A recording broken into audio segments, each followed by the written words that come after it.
All right, welcome everyone. We are back live again. It's Tuesday, noon. Time for some entrepreneurship unscripted, talking about another topic that will help you as an entrepreneur be able to get through all of those challenging times and some of the struggles that you may be going through and get some clarity on your business direction. And today, this topic I'm really excited to be talking about with Nima. How's it going, Nima? We got you on here live again. It's great to be here, brother. Nice to talk to you, and I look forward to hanging out with you later this week. Yeah, absolutely. Lots of exciting stuff going on in both of our worlds right now. You and I have very interesting conversations. So we were just like, you know what? It's like most people who have a show or whatever, like, you know what? This is a really interesting conversation. We should do a show. Into this, because this one's going to add a little something to your purpose. It's going to add a little direction. What I noticed was whenever I was kind of flailing or trying to figure out what to prioritize and how to prioritize my day in building my business, I realized that when I would do certain activities, they would really fulfill me and energize me. And other times I would be doing stuff and it was just draining. And I just had to really look at why that was. And so what I've done is to organize my day around my highest values, and which is teaching. And when I do that, it brings me energy, opportunity. Everything starts to fall into place when I get into my kitchen, which is teaching. And so everybody's got that. And today you're going to hopefully find yours. Yeah, absolutely. And it's really about taking a step back in order to take a step forward in many cases, because a lot of times we get busy, we get inspired by ideas as entrepreneurs, and we take the advice that we're hearing online, which is to take action, hustle, hustle, hustle, and you go and build something, and hopefully it's successful. But even in some cases where people are successful, they find 6 months in, a year in, 5 years in, that they're just not fulfilled with what they're actually doing. So hence the work that we're going to talk about here today, which is all around those values. And I see some people popping on here. So if you are just joining us, just say hi to us. Let us know you're there. Let us know where you're watching from even too. Hey. Yeah, I see Shelly again. It's interesting. Hey, Shelly. Names over and over again. It's really an honor that you guys tune in and want to see us and stuff like that. I mean, if you want, I think we should put us on Netflix. It's that interesting. I don't know, but I think that we're ready for that. We're working towards it, our syndicated show. Absolutely. It's interesting too, Nima. I had my parents here this weekend, and I talk about this in a coaching program that I'm in as well, where a lot of times you don't even hear from the people that are watching sometimes because they don't engage for whatever reason, Lurkers. But they're there listening and watching, right? So I found out that my mom's actually watching all of these, which is quite interesting, right? So, hey, Mom. I can't wait to attend one of your yoga classes. I hear you're in Yaletown. I'm in Yaletown right now. I can't wait to come to one of your yoga classes. That's the other mom, actually. So I have my mom that's here, and then, of course, my stepmom that's back in Saskatchewan. But I'm sure that mom's watching, too. So I'm blessed. Okay, cool. I have two moms. I love all of your moms, Trevor. Me too. Me too. And, of course, I see my aunt here again. So it's not just my family here, but it just happens to be a few of my family members. Hi, Auntie Kathy. Hi. And let's see.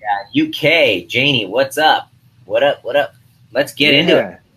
Awesome. Excellent. Okay. So hopefully all of you would have received emails from me, or you saw a post online on Facebook or wherever, and you would have seen that there was a link as well within that post announcing this Facebook Live, where I provided you with this right here. Let's see. All right. Get it centered. So this is the personal avatar values worksheet. And this is something that in discussions with Nima, and we were talking about, okay, how can we actually help people with these values? Because there's, seven values that we'll talk about here that these questions will help you get a deeper understanding as to what is the most important thing in your life. What is the thing that inspires you? Yeah. And if you don't have this printed out, don't worry about it. We will put them up on the screen. We'll put the questions up, and you can answer them on your own. You can write down on your end of the computer screen there. But essentially, this is just a sheet that's going to help you with this. And Nima created this And Nima, I believe you were inspired by one of your mentors to be able to build this as well. Isn't that correct? Yeah, John DeMartini introduced me to the concept of axiology, which is the study of values and worth, and how our most inspired lives happen when we become aware of what our values are and we actually organize our lives around them rather than subordinating to value systems that are outside of ours. So it's been a really neat journey to, when in doubt, you go back. When in doubt, you go back to your North Star, and it's that little realization for me has saved my ass several times. And when in doubt, you just go back to your values, and this is what we want to share with you as a gift, so that you can help prioritize yourselves and just really start moving forward and know how to organize your day and become most productive and healthier too. Yeah, Shelly says, I got the email. There's some very interesting questions. I like it. The worksheet made me think. And I saw a post in here. This was previous to us going, oh, actually, Janie, you are here. Hi, how's it going? So you left a comment before, too, saying this is really interesting. I discovered my true values are actually different to what I thought they were after answering a series of questions. I could do with revisiting what my values are now as I understand that they change. We have the power inside of us to change our values. How fantastic is that? It's all extremely fascinating. See you tomorrow, and tomorrow is here. Let's dig in. Excellent. So, Nima, do you want me to just read these out one at a time, and maybe Before I do that, I want to share a few things. Sure. Because everyone's going to have a chance to complete this by the end of the hour, but I just wanted to share that either you're consciously or unconsciously living according to your values. The majority of the people that I've come across, when they're asked, what are your values, they don't really know. And by values, I don't mean things like honesty, integrity, love, patience. I'm not talking about virtues. There's a very big misnomer. I'm not talking, love, truthfulness, integrity. No. I'm not talking about that as being your values, because everybody will say that. Your values are actually your priorities. What's most important, second most important, third most important, and there's a hierarchy to them.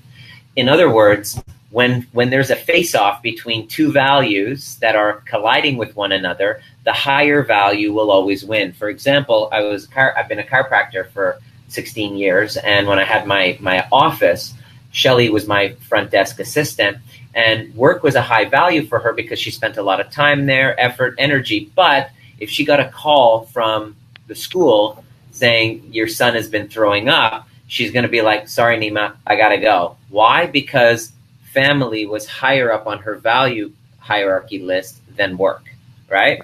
Whereas somebody else who's maybe an entrepreneur would be able to go, oh shit, my son's puking. Let me just hold on 1 second, would call grandma, would call whoever to go pick him up, because the work at that moment was more important. Now, if you're listening and watching those two examples that I just gave, based on your values, you're going to make a judgment on what I just said. In other words, your values are going to provide you with the filter of how you see the universe. Anything that you see that supports your values, you're going to say, way to go, this is awesome. If you see something that you perceive challenges your values, you're going to go like this. So let's say, you have a kid and he throws up, and instead of going and picking him up, I call grandma, say, you know what, grandma or uncle or whatever, can you go look after him? I got, this client conversation that is really important. So if you're an entrepreneur with a high value on business, you'll look and go, wow, that's a hardworking guy. That's the judgment you're going to have. That's the observation you're going to have when you look at that. It's the observer. It's the values of the observer. Your eyes going outward, ego, eyes going outward. You're looking at that and going, wow, that guy's a hard worker. He's going to do whatever it takes to close that deal. Now, if you have a higher value on family and you see me picking up the phone and calling, my uncle or kid's uncle or brother, sister, whoever, to go take care of that, you'll look and go, what a horrible father you are. You're a terrible man. You're just, that's the judgment you're going to have on me in that moment.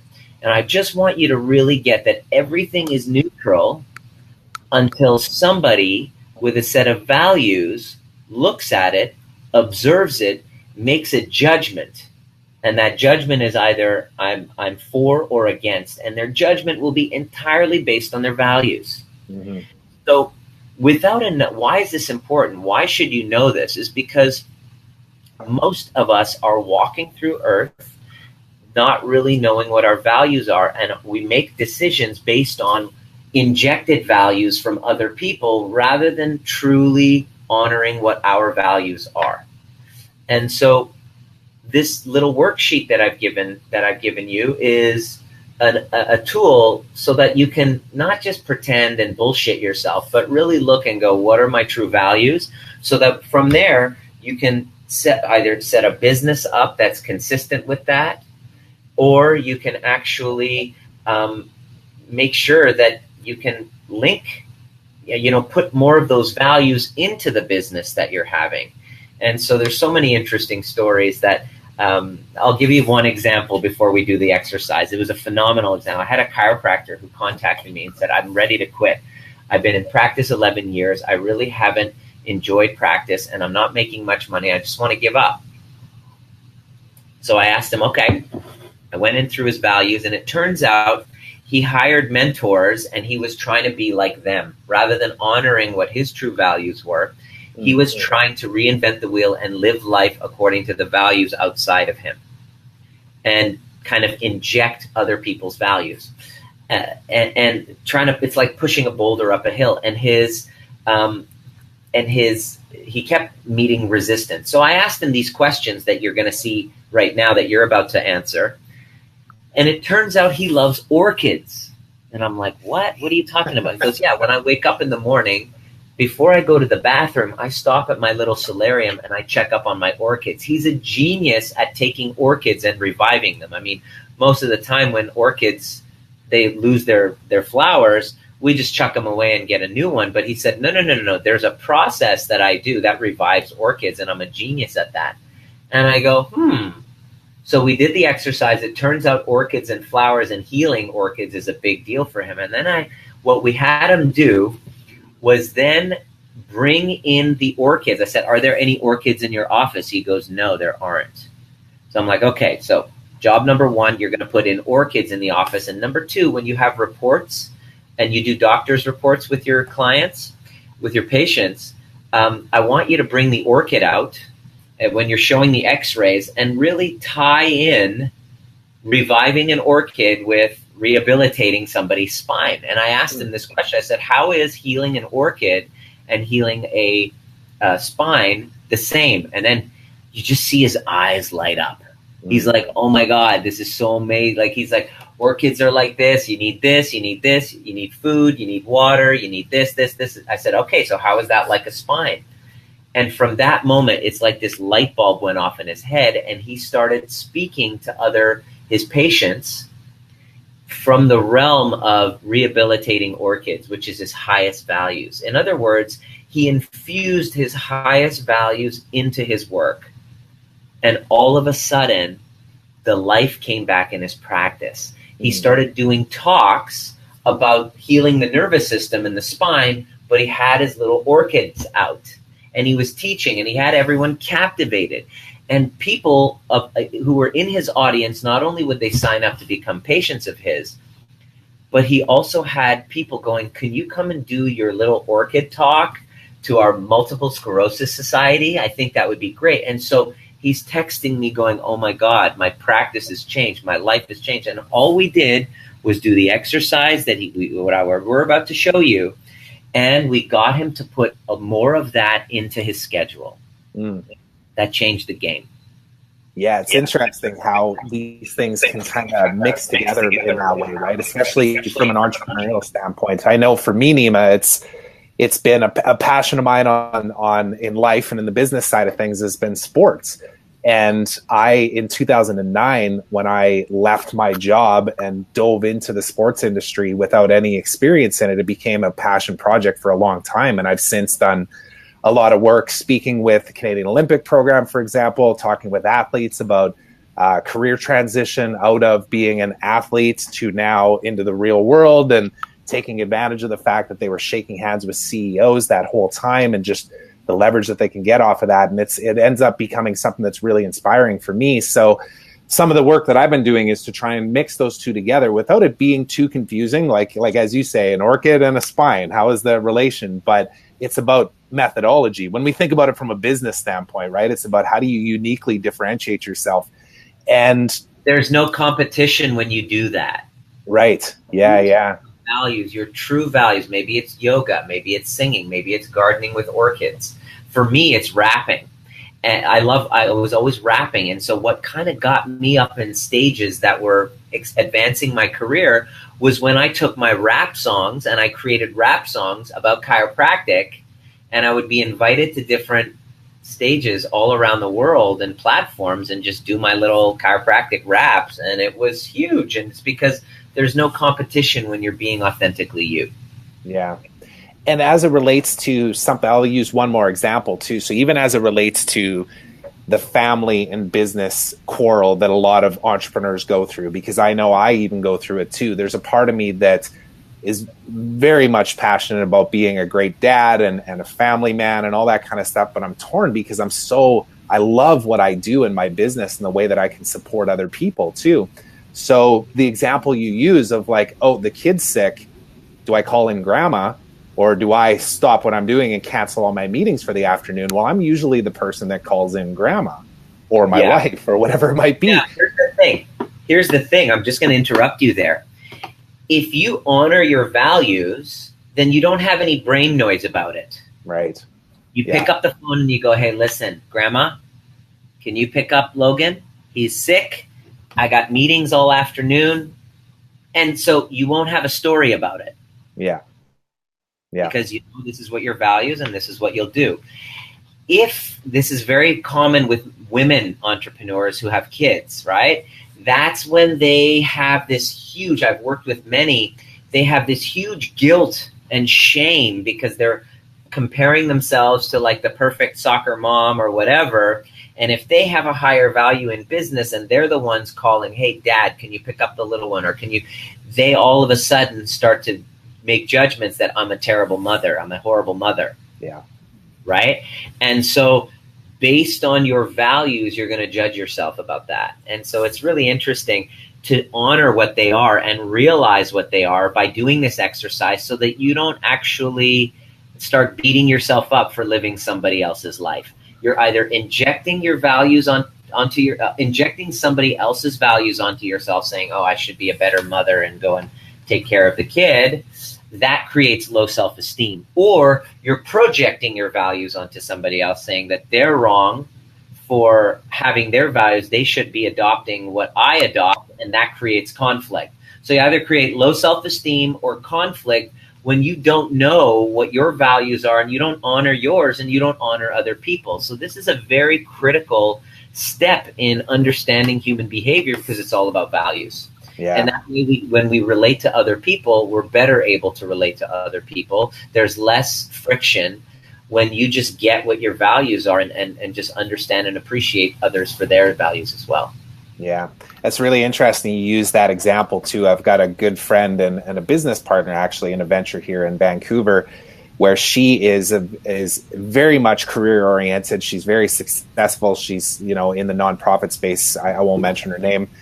Just for confidentiality purposes, but as she posted on Facebook probably like 3 weeks ago about feeling really hurt about a comment that she had received from another mom at one point, which is not directly at her to say you're a bad mom because you're career oriented, but what the person said to her was, oh, me and my husband decided that we would do it the right way and I would quit my job and look after the kids full time.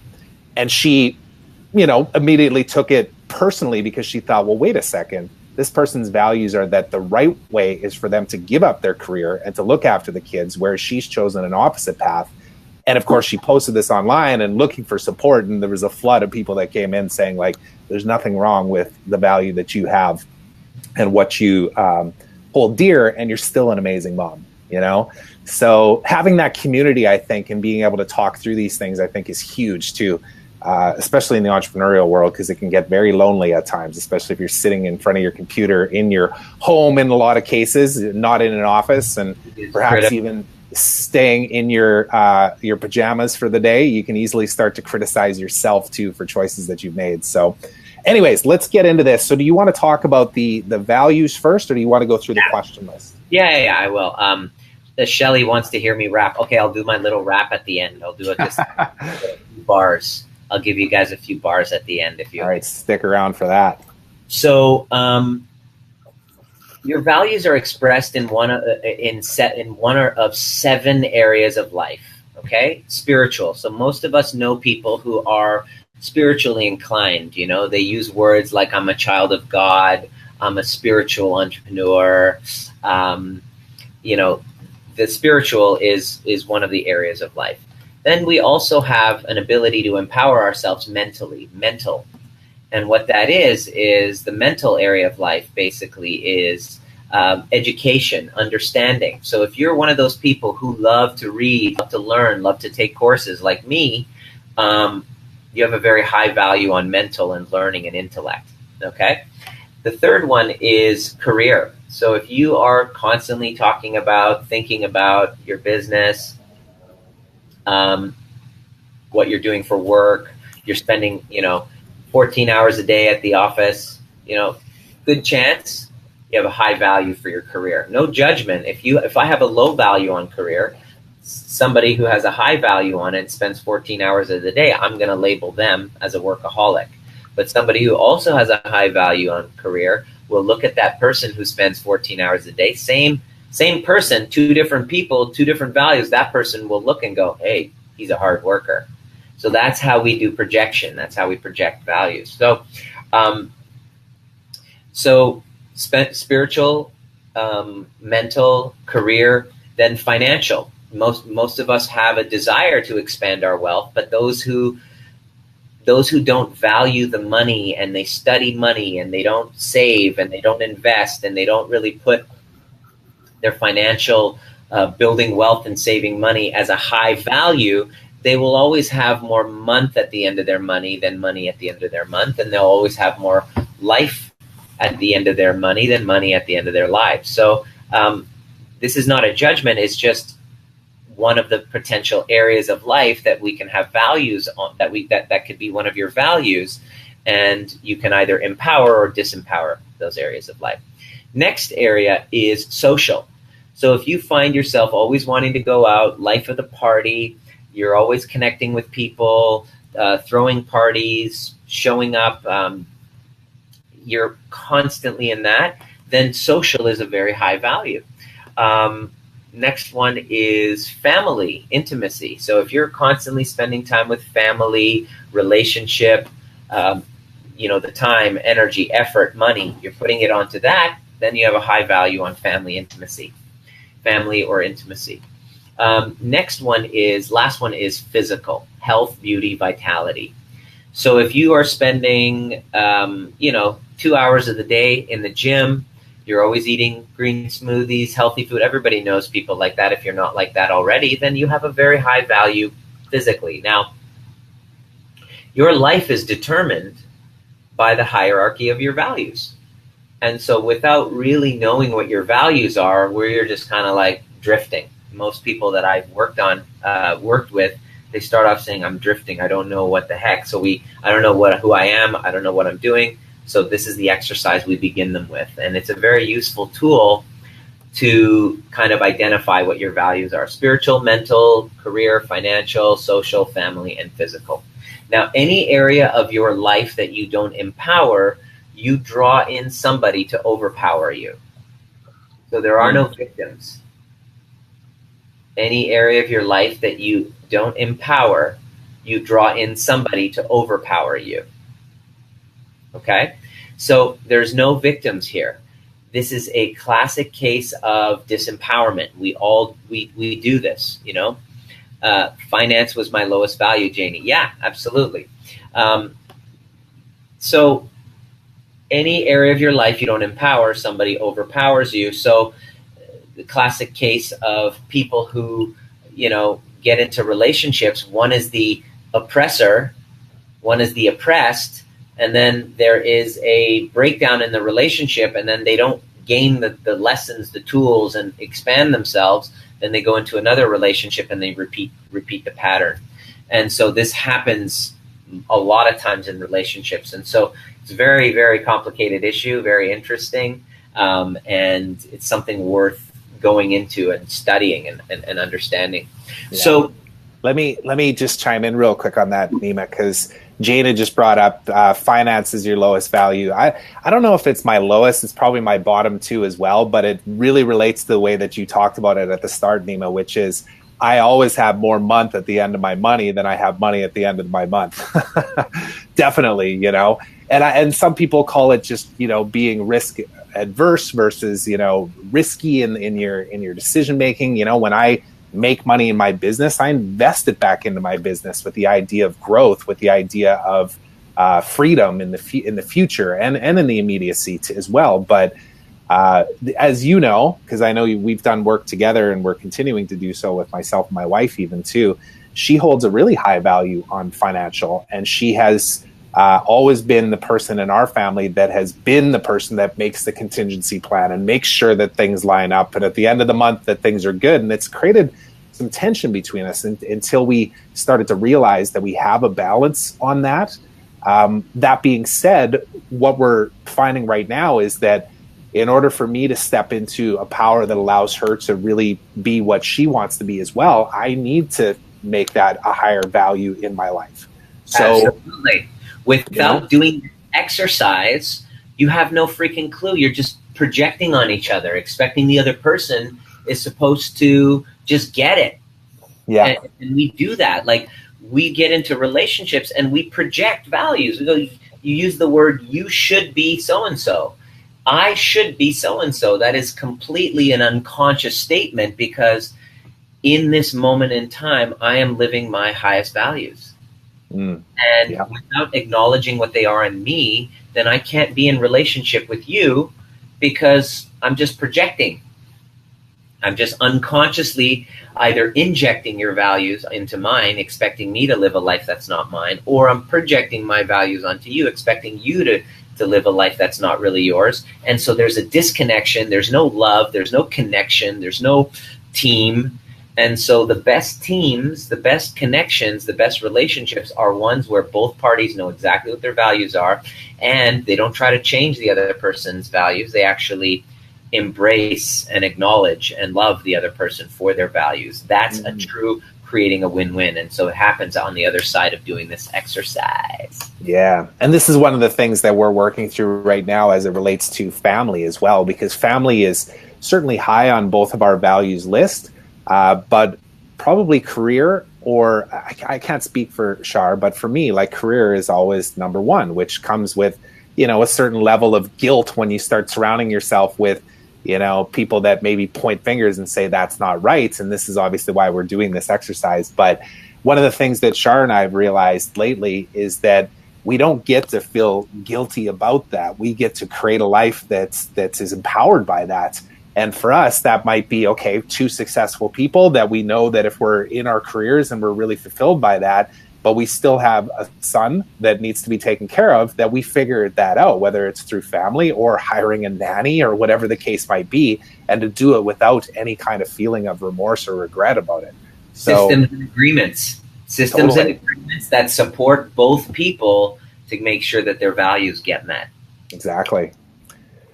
Okay, so you want to go through a few of these questions, and I'd love to hear people's feedback based on what they answered on this. So has this been useful so far for you guys? I'd like to hear. Has this been useful? Click the likes and the hearts and all of that stuff that I'd like to hear. Or is this going over your head? Are we making sense? Is this relevant to you? Do you see yourself in this? I'd really like to hear. We'd like to see that. Absolutely. Let's do it. So the first question. Go ahead and read it, and I'll describe it. I'm going to type it out and put it on the screen here, too. So the first question is, what makes time stand still for you? So give us some context of what that exactly means. So when I'm teaching, I'm constantly looking at the clock.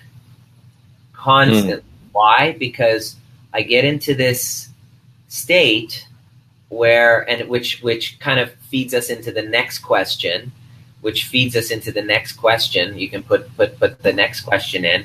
Where are you in flow or in the zone? Look at the top 3 areas in your life, and you can use that wheel: spiritual, mental, career, financial, social, family, physical. Where are you in the zone? Where does time stand still for you? Where are you completely in the zone? That's a sign. Your higher self is trying to tell you when time stands still, you lose track of time and space because you're so present in the present moment. There is no time and space. 1 hour can go by like in a matter of seconds, or 10 hours goes by in, basically 10 hours can go by in a matter of minutes. And so that's a sign that you're actually in a flow-like state.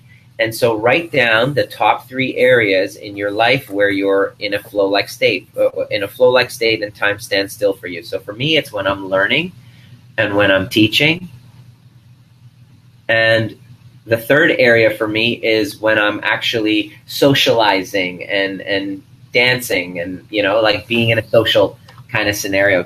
Teaching and learning really are my highest values. I love learning, and then I love teaching. It's just like, that's my bliss. That's why I left my chiropractic practice, because I was tired of people coming in with stress related problems where the real answer was in their, mindset. And so that's why I like teaching that.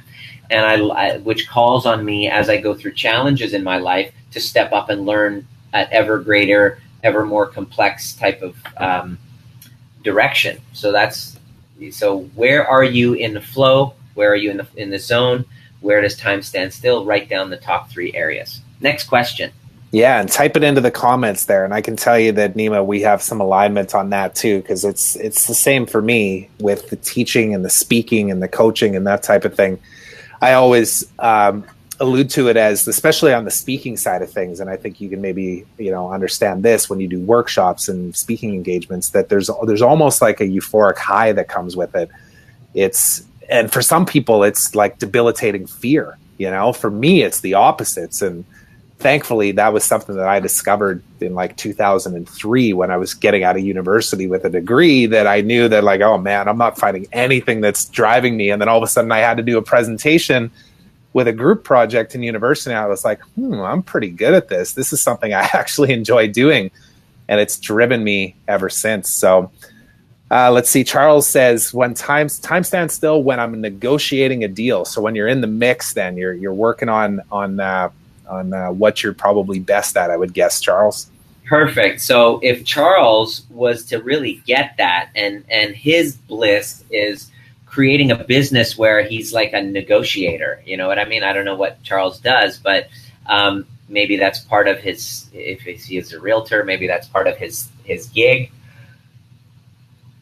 For him to start teaching and coaching and mentoring other people and teaching people how to negotiate not only his own deals, but then that's probably, his highest level of bliss, if he could do that, his highest value.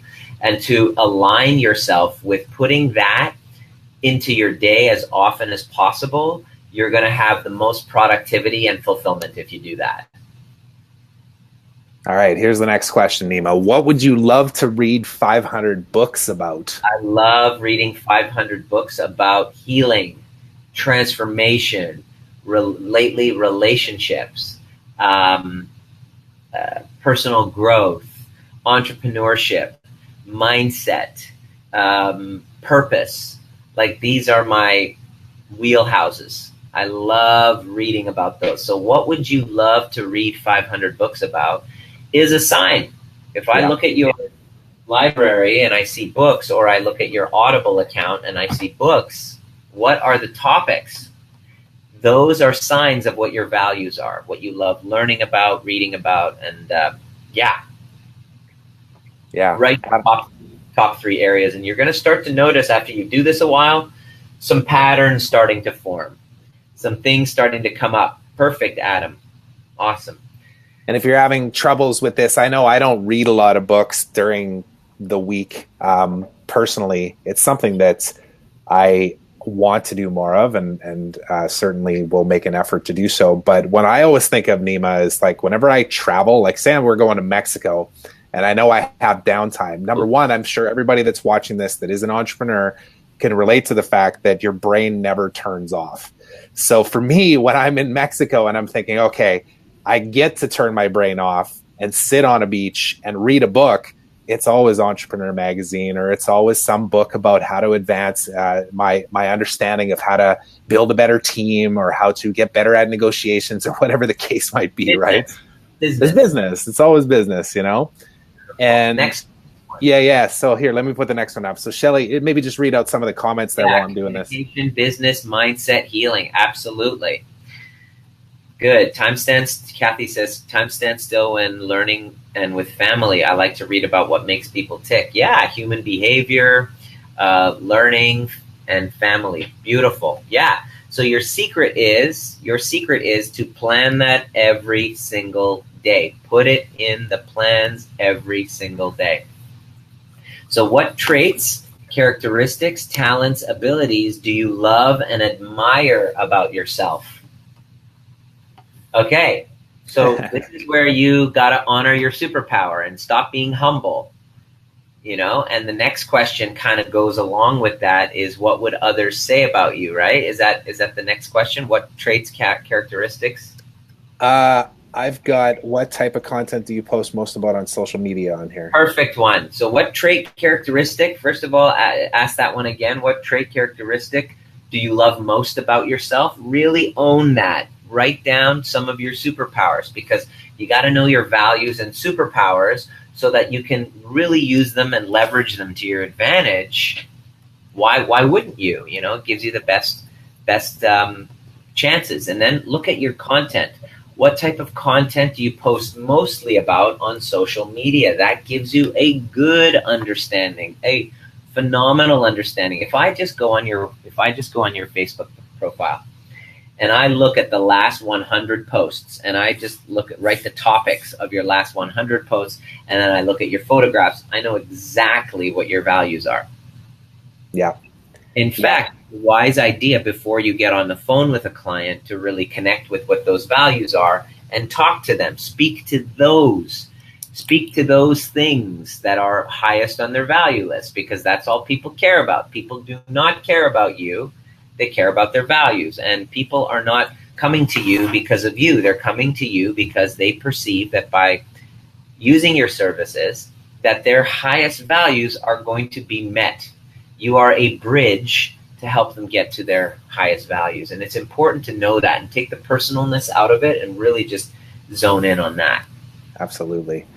Yeah, and the digital world is amazing for that. Obviously, this is something that I think we take for granted and think it's always been around too, Nima. Like, to be honest, like the ability to actually put what you value most into the world and attract the right people back to you to build a community around, or to go out and find those people even, because this is something that I felt like I went through in like 2008, 2009. I was living in a place that I wasn't social is probably bottom 1 or 2 on my list. It's never really been a high thing, like being out in public and hanging out with friends and all that kind of stuff. So therefore, you know, my circle ended up becoming online. My friend list ended up becoming people that I had met online and connected with, and it gave me a sense of empowerment of what was possible, because I could see that there was other people out there that were just like me. So anyways, the digital world can be a great resource for discovering that kind of stuff. So the next one is, what would you defend with your life and fight to the death for, rather? Yes. A very, very, very good, very, very, very good question. What would you defend with your life and fight to the death for? That's a good idea of what your values are. For me, it's my teaching, my coaching, my overview method. I would fight to the death for it. This is something I wholeheartedly believe in, helping people transform their perceptions, alter their state of perceptions, change their health, change the direction of their lives. I'm really good at it. That's basically what I would fight to the death for. Write down the top 2 or 3 areas that in your life that you would fight to the death for. That's a good indicator of what your values are. Yep. And Christine, just to answer your question there, what if you're just getting into social media and haven't posted anything? Totally fine. Be, as we said at the start, and this is not a negative connotation to this, be a lurker. Just go and join conversations, join in on Facebook Lives like this, absorb information, learn, discover new things, connect with different people. You'll find a voice if that is in fact something that you value. If you want to be able to say, this is my opinion on something and build an online business around that passion, it's totally possible. But best place to start is use it to just see what other people are talking about. Listen, watch, observe. Okay, where are you most organized? See if I can type here. Where are you most organized, scheduled, and committed? Is the next question.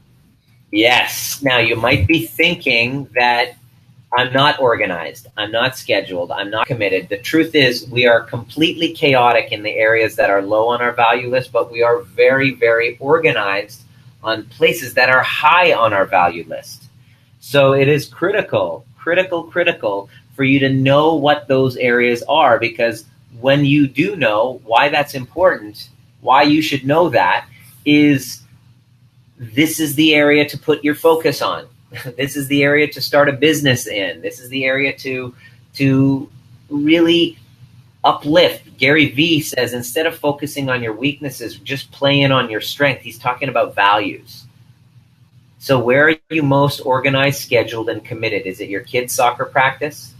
Is it your finances? Is it your clients?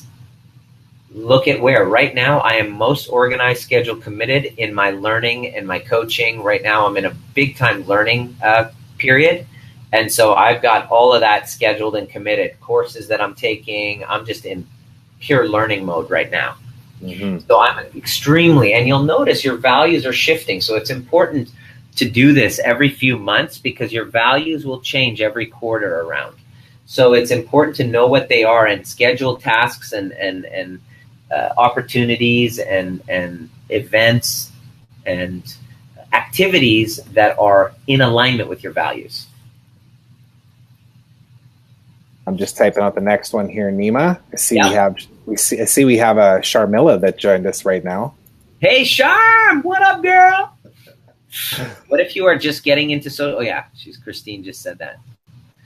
Well, social media hasn't been a high value for you up until now, Christine. Obviously, it's starting to elevate, and you're seeing how it serves your other values. Fight to the death, my family, my kids, my career. Protect them from the world. Yeah, baby. Oh, we know, girl. I wouldn't mess with you. All right. Me neither. So I couldn't type out this whole one. It was limited on characters for me. But what trait, characteristic, talent, ability is not for sale and cannot be bought away from you for any money in the world? That's right. And for me, it is my teaching. For me, it's when I take somebody through the overview method. Like, I remember one of my friends asked me this question. He goes, okay, so what would you rather do? Would you, how much would I have to pay you in order to take away, how much would I have to pay you in order for you to never do another overview ever again? Mm-hmm. Never teach a course, never teach a workshop, never do. I'm like, oh my God, you couldn't pay me. Like if you gave me $1 billion and I couldn't do that, I couldn't teach somebody and I couldn't teach anything, I don't think that my life would be worth living. Mm. So what is that for you? Once you know the answer to that question, you know it wholeheartedly, 100%, that's a sign that you just kind of go there and the universe opens doors for you to make that happen. Yeah, and for me, it's teaching as well in different contexts. But I know in the early 2000s, when I was stopping being a hockey player, I'd kind of given up the dream of making it to the NHL and making that be my passion for life.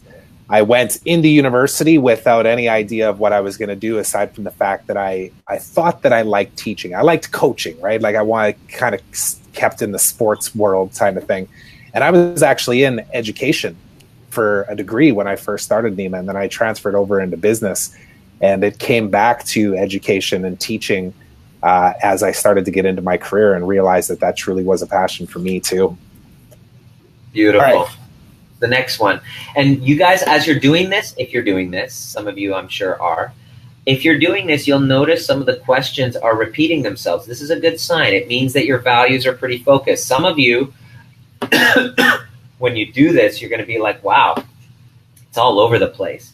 So that means that you don't have a very concentrated set of values, and they're kind of dispersed. Now, if you have a set of values that are very concentrated, you see them coming up again, you'll notice that you have very specific, you have like your superpower, which is a double-edged sword, because what happens is it creates a bipolar state. And what I notice is when I have a very polarized value system, which is all about business, which is all about my career, and I don't empower those other areas, when the career is doing great, I'm in a manic state of elation.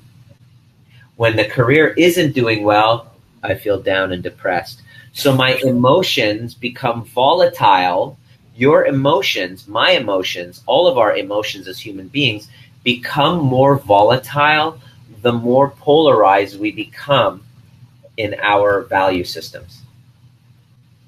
So the next one we have up here is a big one. And I know we talked about this either the last or the previous one to that on a Facebook Live, but what would your family and friends say they admire and miss the most about you at your eulogy? This is always brings up a lot of emotions for people with this one. Yeah. So this is basically kind of opening, and don't be humble, just opening the doors to your superpowers.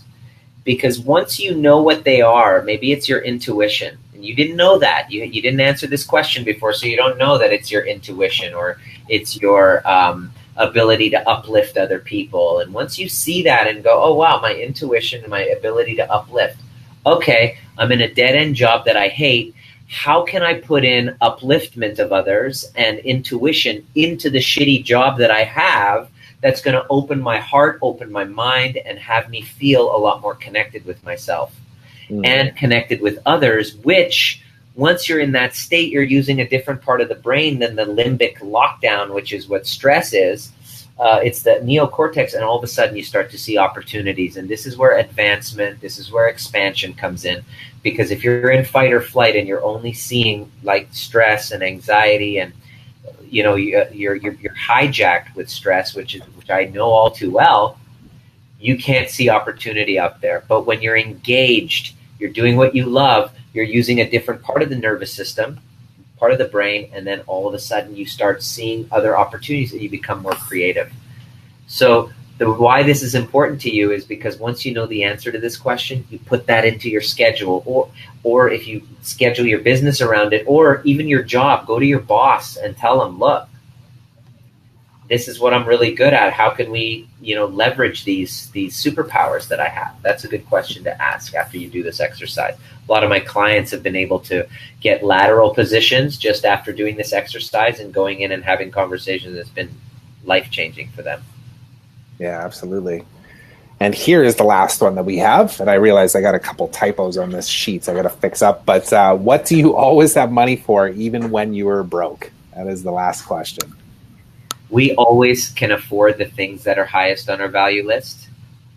We'll find a way. We'll borrow, beg, steal, set up a campaign. It's pretty. Set up a GoFundMe campaign if it's important. How many? Have you ever seen somebody be able to really figure out exactly what they're here to do, how to make something work when it was impossible because it was that much of a priority, because it was that important, not being able to afford certain care or a treatment, and then just been able to materialize the wealth. So money shows up when there's a purpose behind it. And we always have money for the things that are highest on our priority list, and we can never afford the things that are low on our priority list.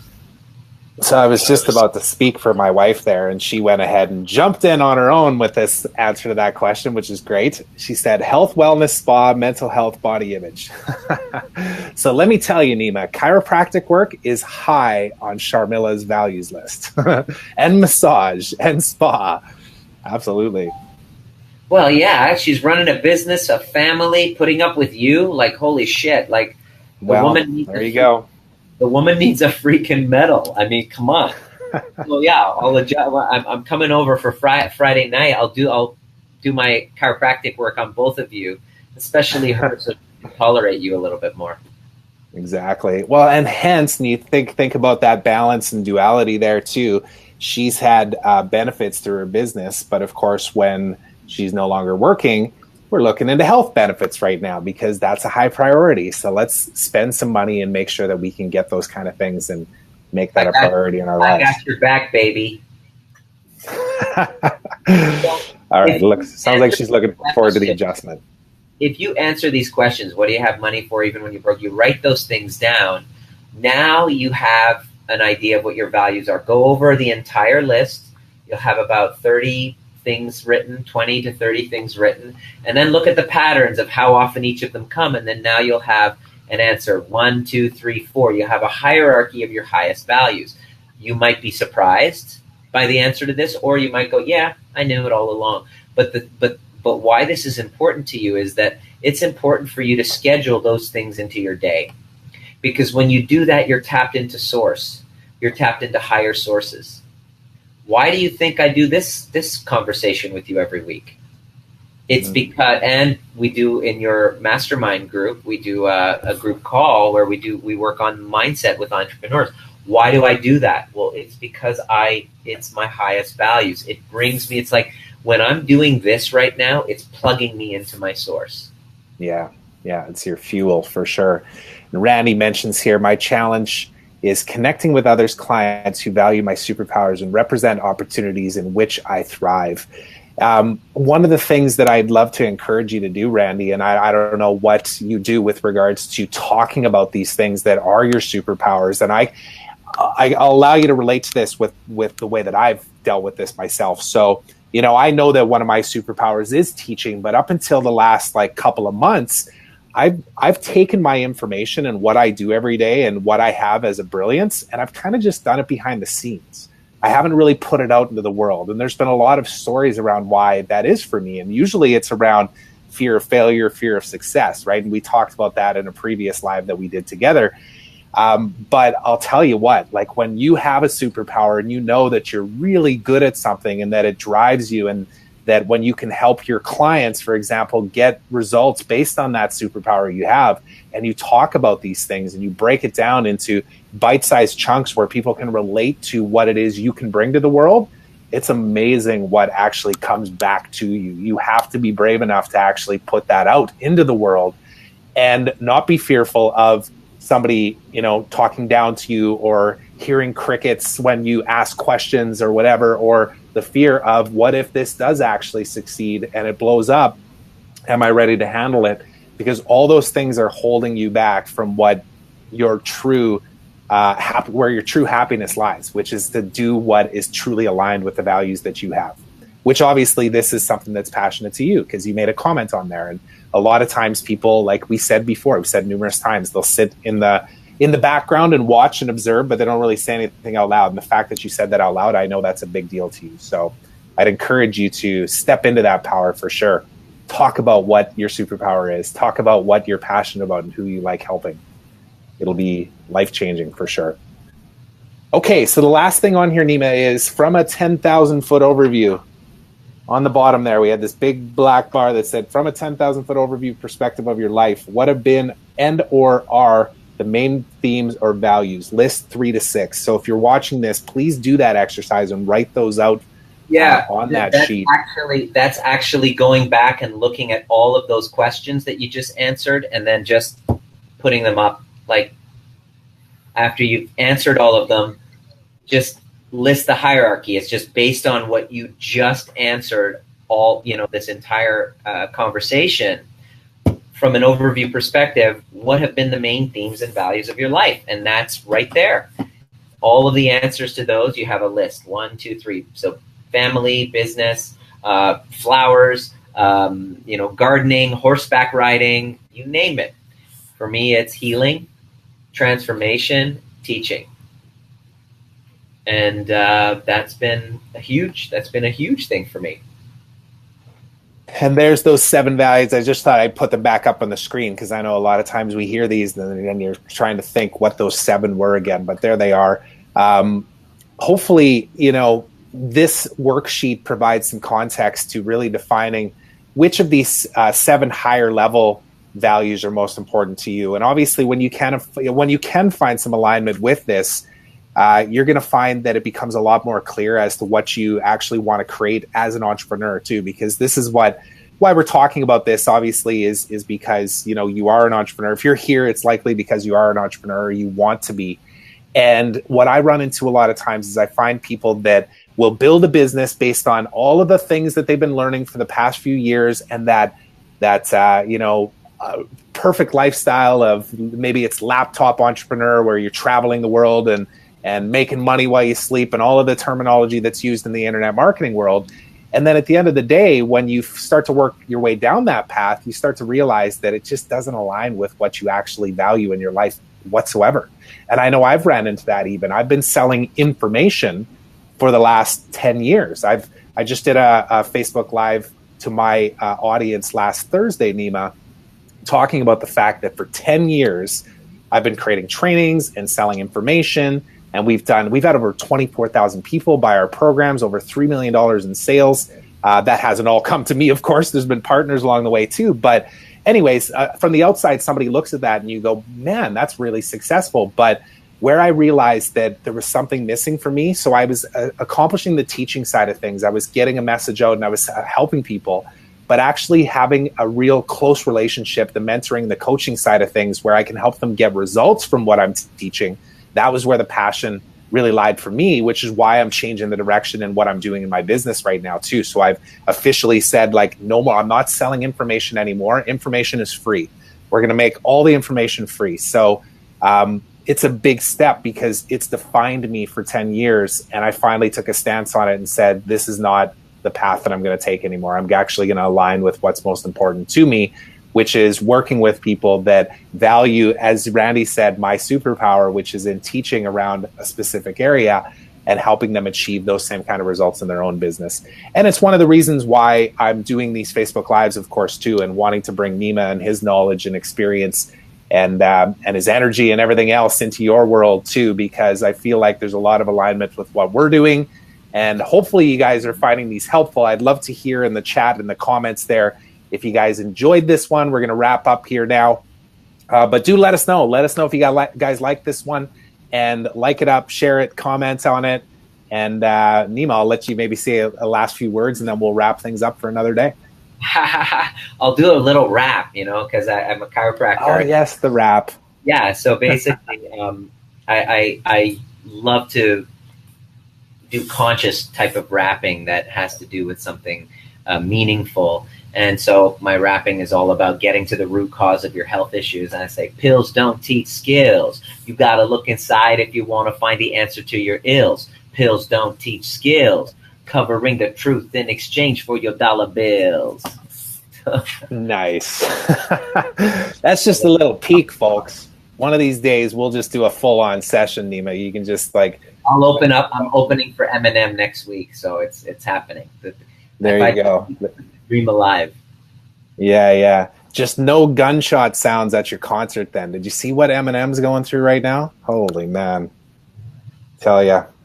Anyways, on that note, thanks very much for being here, everyone. Very much appreciate your time. As always, we will be in touch. I will be in touch with you, and we'll do this again next week. Also, keep an eye out in your email. If you are on my email list, I'm going to send you over a survey here in a couple of days to be able to ask you some questions around your specific business and what is challenging you the most in that business, so that I can help you go down a path that's going to find some clarity into how I can support you in that. Because, of course, there's a lot of changes going on with what we're doing, and it's all driven around making sure that you can get to what you need, which ultimately is alignment in your values and creating a business that you like, that you love, I should say, and one that's is completely sustainable for now and in the future too. So thank you very much for being here. Sorry to interrupt. You can't do your mission statement if you don't know your values. Make sure your mission statement is in alignment with those values. That's the key. That's the take home point. And Absolutely. I just wanted to end with that little mic drop. There you go. We'll talk more about that in the future. Thanks, everybody. We'll see you later.